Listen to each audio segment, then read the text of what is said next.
Can't charge a dollar. I would have used 1 penny, but we don't make the pennies anymore. We save money. Can't charge $1 to any country under AIPA. Not $1. I assume to protect other countries. This must have been done to protect those other countries, certainly not the United States of America, which they should be interested in protecting. That's what they're supposed to be protecting. But I am allowed to cut off any and all trade or business with that same country. In other words, I can destroy the trade. I can destroy the country. I'm even allowed to impose a foreign country destroying embargo. I can embargo. I can do anything I want, but I can't charge $1. Because that's not what it says. And that's not the way it even reads. I can do anything I want to do to them, but I can't charge any money. So I'm allowed to destroy the country, but I can't charge them a little fee. I could give them a little 2-cent fee, but I cannot charge under any circumstances. I cannot charge them anything. This is my video update on this Saturday afternoon, February the 21st, coming to you from Nicosia, Cyprus. Let's talk about some news. And let's start things off with the Supreme Court ruling against Trump's tariffs. Not all of Trump's tariff policy, but a part of Trump's tariffs. The Supreme Court ruled that Trump cannot use tariffs under the International Emergency Economic Powers Act, the IEEPA. That is the ruling from the Supreme Court. So they did not strike down all of Trump's tariffs, his entire tariff policy, just tariffs under this this specific act. And it's a loss for Trump, no doubt about it. It is a humiliating loss for Trump. He was not happy with the Supreme Court's ruling, but what he is going to do is he is going to simply pivot away from tariffs under this specific statute, and he is going to place tariffs using a different law. He's actually already picked out the act that he is going to now use to impose tariffs. He is going to use the Trade Act of 1974. That's going to be his pivot away from the IEEPA. And he is now going to move to the Trade Act of 1974. The Supreme Court ruling could mean that the U.S. will now face $150 billion in potential tariff refunds. I'll get to that in a bit, what that means. But the Supreme Court invalidated tariffs imposed under the International Emergency Economic Powers Act, but did not strike down all of President Trump's tariffs, as those under other statutes, for example, Section 232 and 301, remain in effect. So Trump already announced a 10% global tariff. So he announced that yesterday. He announced that he's going to now operate under the Trade Act of 1974. So he announced that as well. He said that the Supreme Court did not overrule tariffs. They merely overruled a particular use of IEEPA tariffs. Trump told reporters, now I'm going to go in a different direction, probably the direction that I should have gone the first time. Yeah, you weaponized tariffs, President Trump. That was your mistake. You used tariffs as a weapon. And it did get ridiculous, to be quite honest. The Supreme Court's ruling is correct. It's correct. Trump should have, from the very beginning, gone with a 10 or 20% tariff, a global tariff. It would have been simple. It would have been effective. It would have been easy to understand. He could have placed the tariff and then moved on to other things. But he created this whole Liberation Day narrative around tariffs, and then he just went tariff crazy. He went tariff bonkers. He used tariffs as a weapon. He used it as leverage during talks or negotiations. He used it to threaten countries, allies, adversaries. It didn't matter. Trump, in every Truth Social post or every other Truth Social post, he was threatening someone with tariffs if he didn't get his way on certain issues or certain talks that were taking place.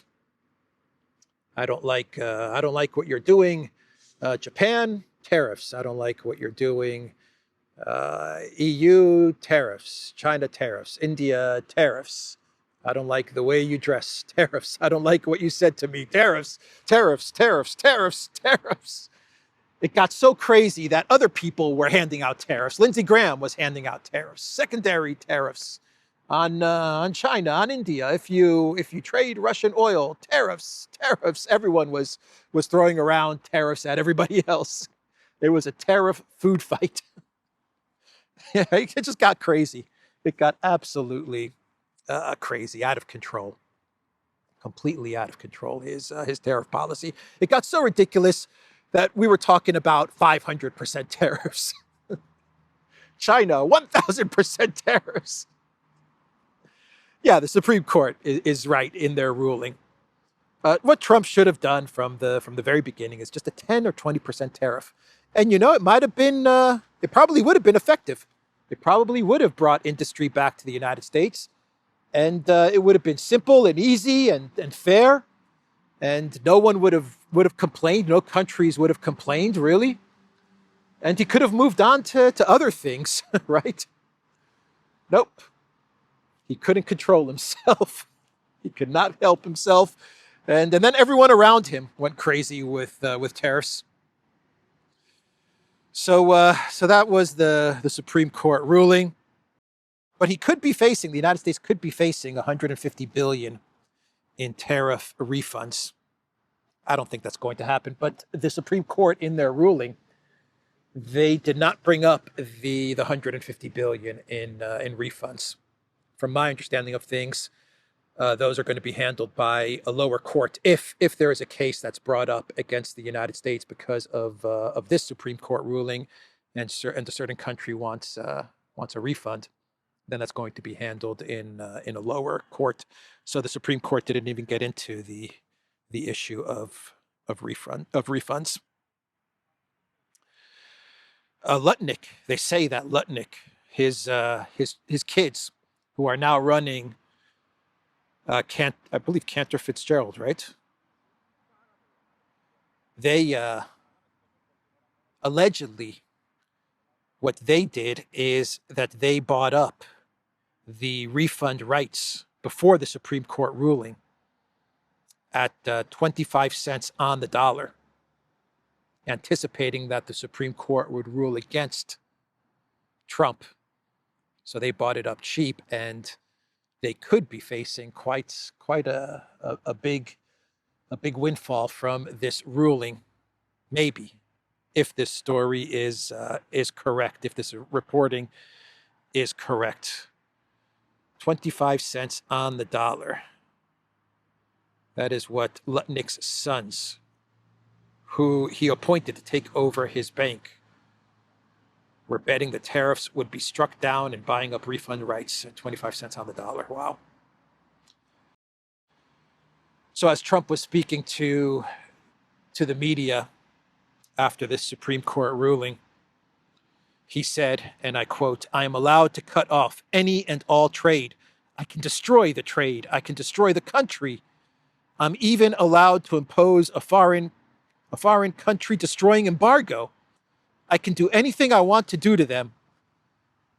I'm allowed to destroy the country, but I can't charge a little fee." That's what he said. Donald the Destroyer.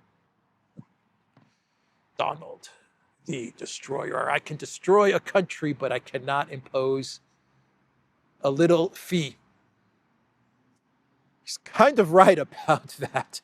In a weird way, he's kind of right. He can blockade countries.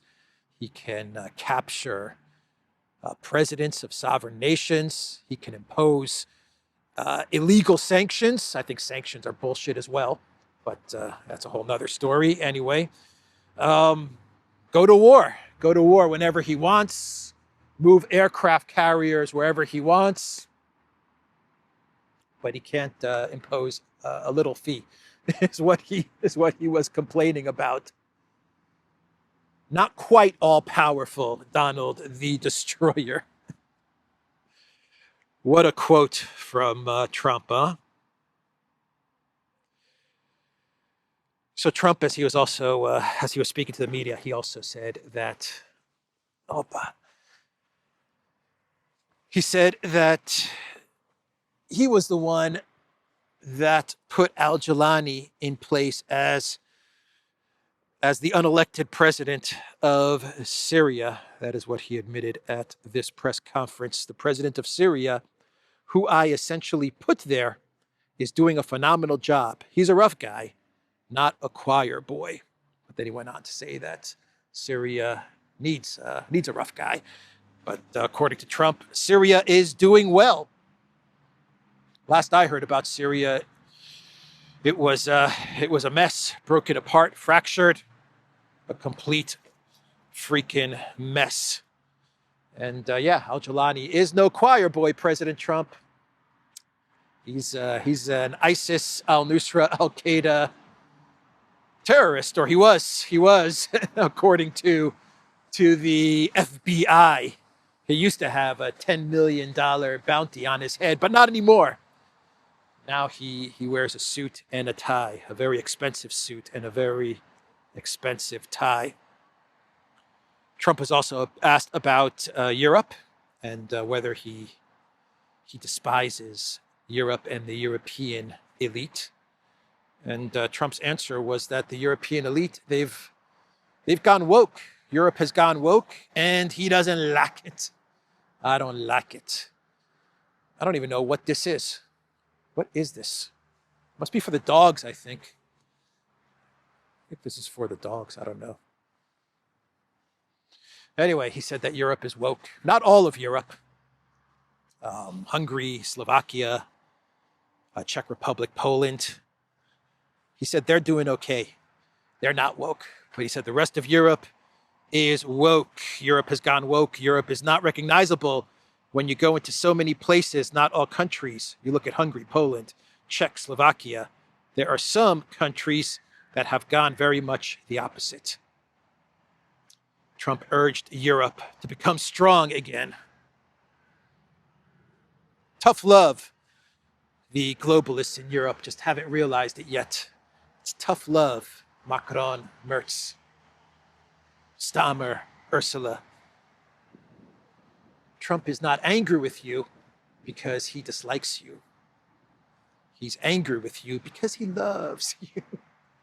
He wants you to do better. He wants you to become stronger.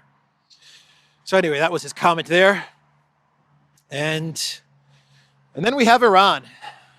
Then we have Iran, the big story, which is a possible, a most likely war with Iran, according to both Reuters and Axios.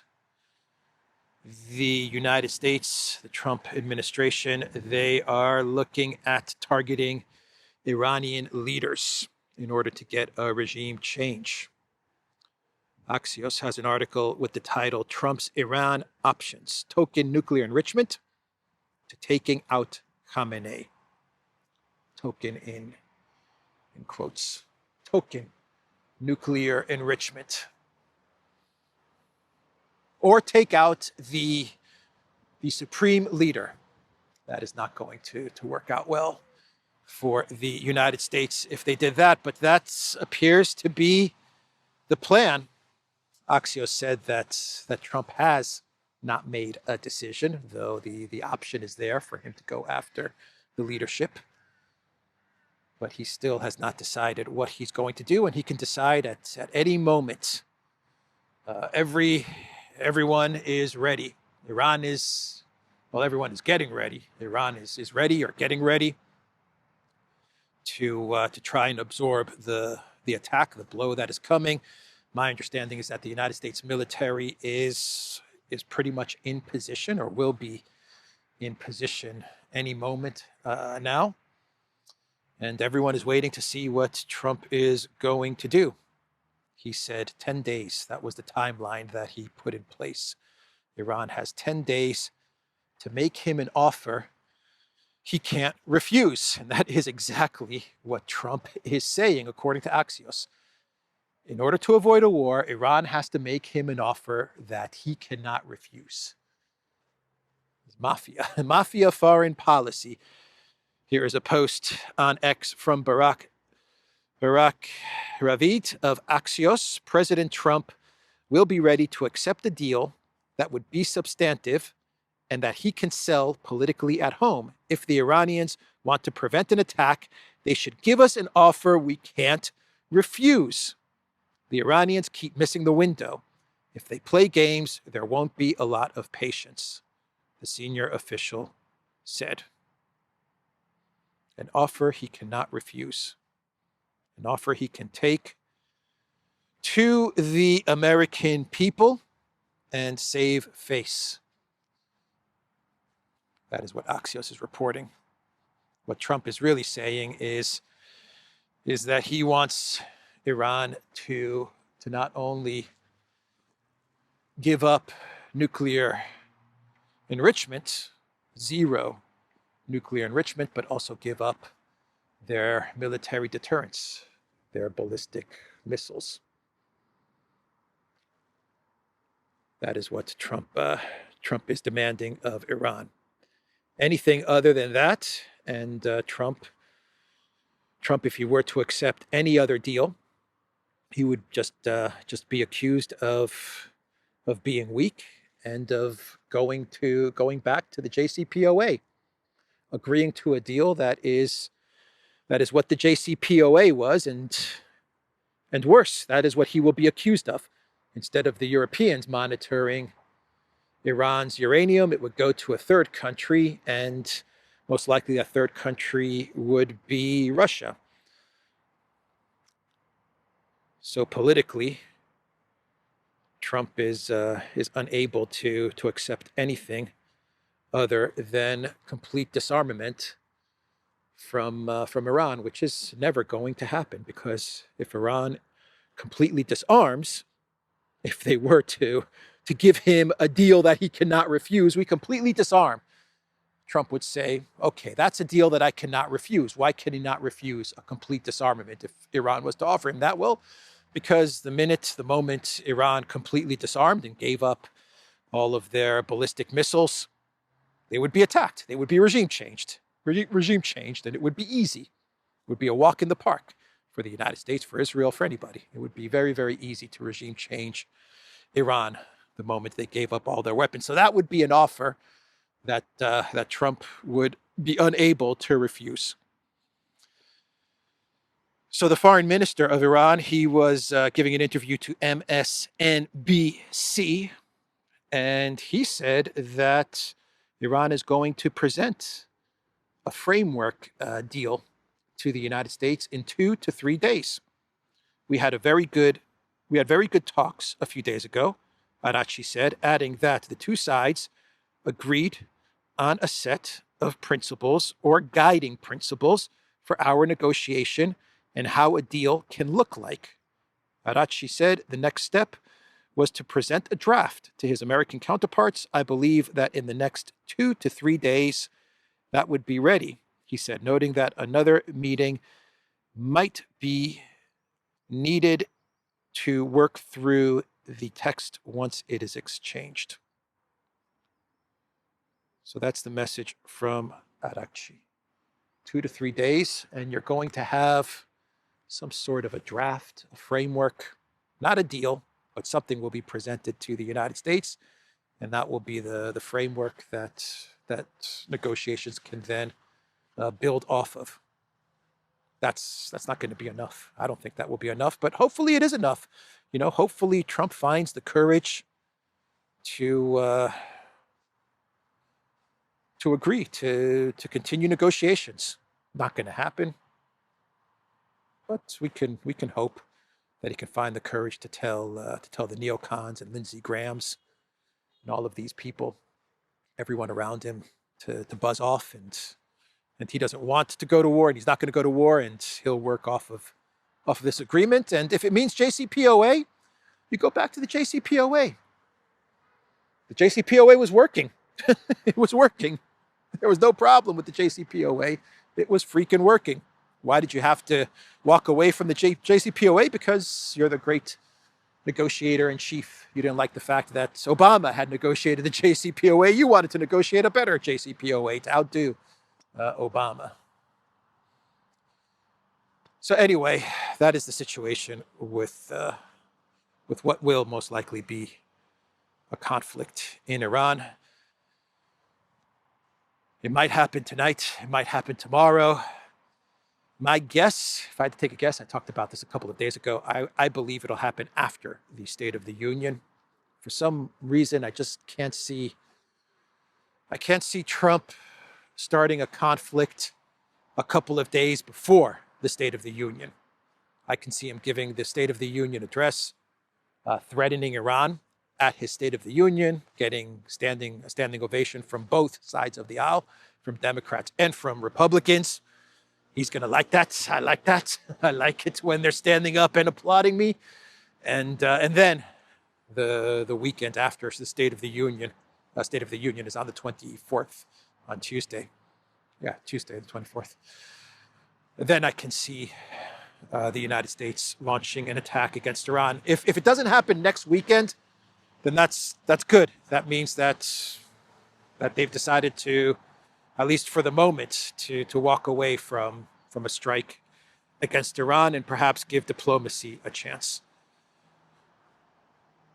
So since we're talking about conflict and diplomacy, let's talk about Project Ukraine. And Le Gobelin Vert, he spoke to the French AFP. You see, Le Gobelin Vert spoke to the French AFP in an exclusive interview, and his message was that Ukraine is not losing the war. That is what Le Gobelin Vert said. Ukrainian President Zelensky told AFP on Friday that his country is not losing its war against Russia, has taken hundreds of square kilometers in a new counteroffensive, and that European troops should deploy right on the front line after any ceasefire. Yep. After any ceasefire, we got to get those European troops right on the front line, right there on the front line. Start deploying on the front line European troops. That's Zelensky's message to the AFP. Ukraine is not losing. We have moved on to the affirmation strategy of war. Affirmations. If you say it enough times, it will manifest into reality. So Zelensky wakes up, he looks in the mirror, and he says, we are not losing this war, we are not losing this war. You say it 5 or 10 times. Kaya Kallas does the same, Ursula does the same, Alexander Stubb definitely does the same. He wakes up in the morning, goes to his mirror, and he says, Ukraine is not losing the war, Ukraine is not losing the war, and then it's going to happen, right? If you say it 10 times, that's how you win wars. Just say it enough, and it will become a reality. That's the strategy. And I think this time around it's going to work. I think they found their wonder weapon. Their wonder weapon was the book, The Secret, right? You know, the book that I'm talking about. That's their wonder weapon. Just say it, believe it, say it, and it's going to come true. So that's the strategy that is now being employed by Ukraine and the collective West. The Wall Street Journal is reporting that before the Munich Security Conference, Zelensky had a meeting of his closest advisors, his inner circle. Podolyak. Podolyak. Is Yermak in his inner circle anymore? Where is Yermak? Didn't he say he was going to go to the front lines, Yermak? Did he ever go to the front lines? No, he didn't. Anyway, he had a meeting of his inner circle, according to the Wall Street Journal. And Zelensky's message to his team was that the diplomacy had failed, the negotiations had failed. This is right before the Munich Security Conference, according to the Wall Street Journal, and that everyone should prepare for a 3-year war. That was his message. According to the Wall Street Journal, everyone in attendance was in shock. They could not believe what Zelensky was saying, a 3-year war. We can't believe it. They told the Wall Street Journal, but that was Zelensky's message. Prepare for a 3-year war, which is exactly the message that the Europeans are putting out there. The Europeans are pushing Ukraine and pushing Zelensky to fight on for another 2-3 years. What have we been saying on the Duran? What have I been saying on this channel? There is no doubt about it. The collective West, the EU, European globalists, the UK establishment, the US neocons, the US deep state, parts of the Trump White House, I have no doubt about it. All of these people believe that Ukraine, if it could just fight on for another 2 to 3 years, 2028, 2029, 2030, sometime around there, if they could just continue to fight on, Russia's weak. This is what they believe. Russia is weak. The economy is weak. The military is weak. Ukraine fights on. They further weaken Russia, and then they can go in on the attack, and it'll be a cakewalk. That's what they believe. I have no doubt about it. This is their strategy. Ukraine, keep on fighting. Come on, another 2-3 years. We need you to fight for another 2-3 years to further weaken Russia. So then we can come in. It's crazy stuff, but that's the strategy. And it looks like that is what Zelensky is going to do. Of course, 3 years more of war means that he can remain in power for another 3 years. Martial law and no elections. So Alexander Stubb, he gave an interview the other day, the leader of Finland, Alexander Stubb. And he also said that Ukraine is not losing. It's not losing, he said. It's not losing. I'm telling you, right now, Ukraine is not losing. So if Alexander Stubb is saying it, well, then it must be correct. Anyway, Stubb was asked about the Economist article, which claimed that the United States and Russia were going to close in on a $12 trillion economic deal. This has already been confirmed as fake news, confirmed by Dmitriev, no less. He said that's nonsense, it's fake news, that there's some sort of a $12 trillion deal. But the neocon publication, known as The Economist, they reported this, and Stubb was asked about this deal. And Stubb said, how much do you trust a Russian business deal? That was the question. They promised 12 trillion. Russia's GDP is 2.5 trillion. I think the Russians are lying. So that was Stubb's answer there. He thinks the Russians are lying, even though they never said that they were putting together this deal. That was the neocon economist that was reporting this. Your guys, the guys that tell you what to do, Stubb, are the ones that reported on this deal. So anyway, that was the leader of Finland, who is, I have to say this, I think Stubb, because he is talking so much smack now about the conflict in Ukraine and how Russia is losing and how Russia is weak and how NATO is strong. He was asked about whether Europe can take on Russia, can defend itself. And Stubb said, absolutely, there's no doubt about it. Europe does not need the United States. It can take care of itself. Yeah, right. No, it can't. No, it cannot. But anyway, that's Stubb. I think that Stubb is auditioning for a position, a very, very top level position in Europe, in the globalist architecture, perhaps to be the next chief of NATO, perhaps to take over for Ursula at the Commission, or who knows, maybe even to take over for Lagarde at the ECB. I don't know. I don't know what position he's eyeing, but no doubt about it, his goals are much bigger than Finland. That's why he's talking so much delusional smack. He's auditioning, everybody. He is auditioning for a globalist position, and a very, very high up globalist position, and he'll probably get it too. You know, I think he'll get it. Because the stuff he's saying is so delusional that But the globalist elite are going to say, this guy is, this guy's good. We like this Stube guy. He's crazy like us. So there are reports, let's go this way. There are reports from Ukraine, the Ukraine side of things, the military side of things, where they say they used Flamingo missiles. Remember those Flamingo missiles? Yep, they used Flamingo missiles to hit the Votkinsk plant in Udmurtia, which is about 1,300, 400 kilometers away from the front lines, a far, far distance from the front lines. This is the plant that produces ballistic missiles like the Iskander, like the Topol M, the Yars, the Iskander M. My understanding is even the Orezhnik. And Ukraine claims that they used the Flamingo missiles to hit this plant. I have not seen the Russian Ministry of Defense talk about this or mention this.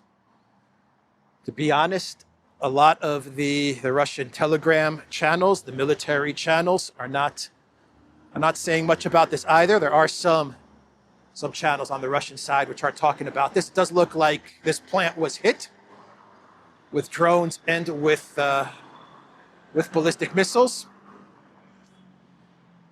Whether it was a Flamingo missiles, who knows? I don't even think Flamingo missiles exist.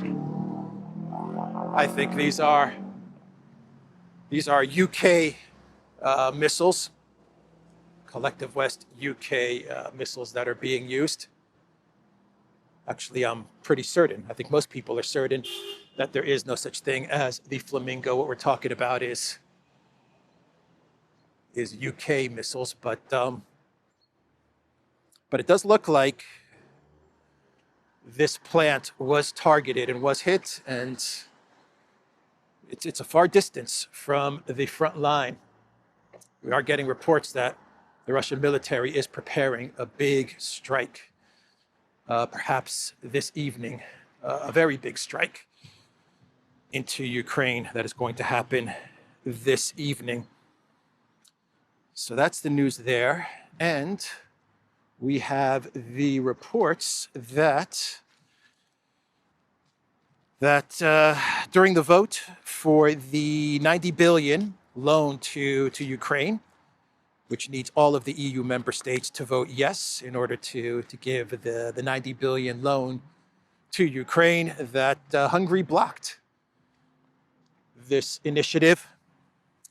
So Zelensky's not going to get his hands on the 90 billion, at least not just yet.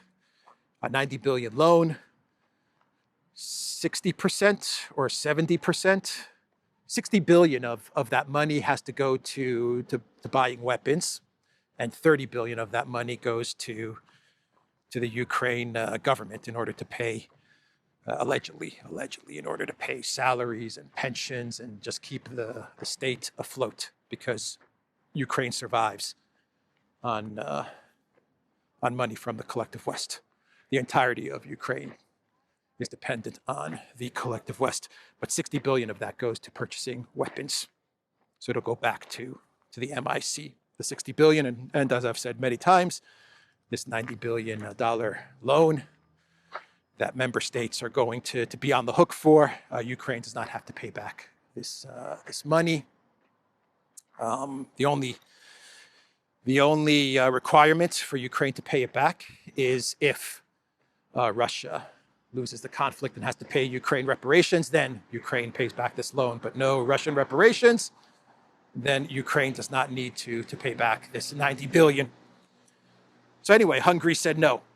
Basically, Hungary's message was that we will not approve the 90 billion loan until you start up the Druzhba oil pipeline, which Ukraine is blocking. Here is a post from the foreign minister of Hungary, Mr. Szijjártó. We are blocking the 90 billion EU loan for Ukraine until all transit to Hungary via the Druzhba pipeline resumes. Ukraine is blackmailing Hungary by halting all transit in coordination with Brussels and the Hungarian opposition to create supply disruptions in Hungary and push fuel prices higher before the elections. By blocking all transit to Hungary through the Druzhba pipeline, Ukraine violates the EU-Ukraine Association Agreement, breaching its commitments to the European Union. We will not give in to this blackmail.